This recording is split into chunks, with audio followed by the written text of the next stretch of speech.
if you're a small business, if you're a small travel agent with 10 employees, is your priority recruitment, retaining staff, retention? Have those priorities overtaken sustainability? Is sustainability a nice to have?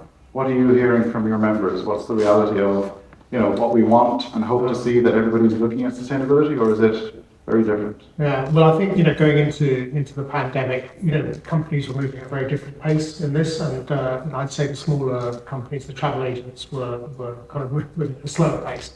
And then obviously, the last 2 or 3 years have been just about survival. There hasn't really been any travel, but reduced numbers and everything. They just really had to focus on that. And you're right, coming out now, there's still low in resourcing and haven't really been able to give this priority. I think also, we have to be honest about the customer position on this. Customer awareness is rising. We do research, lots of research on customers' attitudes towards sustainability, and it definitely, it's a hygiene factor, I would say, in the UK. People will say 41% say, I'd rather, given 2 companies, I'll take it from the one that's got the better sustainability credentials. But it is still a price-led market. We're not seeing people either paying a premium or really driving, the travel agents to say that's the holiday I want because it's got sustainability credentials. But there is a rise in consciousness, particularly, I was very interested to hear the kind of biodiversity, nature discussion earlier, because again, that's an aspect of sustainability that has really come into the dialogue, which wasn't really there 10 years ago. It was very much about carbon, it was about the environment.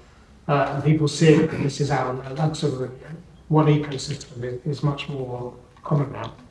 So, for the larger companies, it is definitely a priority for reasons I said at the beginning, because they know they're going to get hit with higher taxes or higher costs, and there are multiple standards now that have to be met, which they have to observe.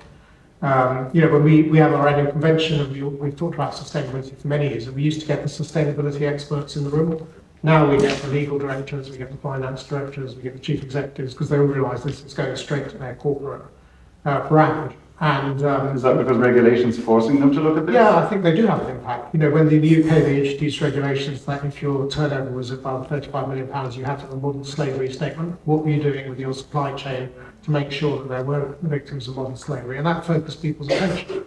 And it'll be the same with emissions, going forward. So, our government is using a kind of carrot. Here's some investment, but also a stick to say, you're going to have to meet these regulations, so you need to focus on it.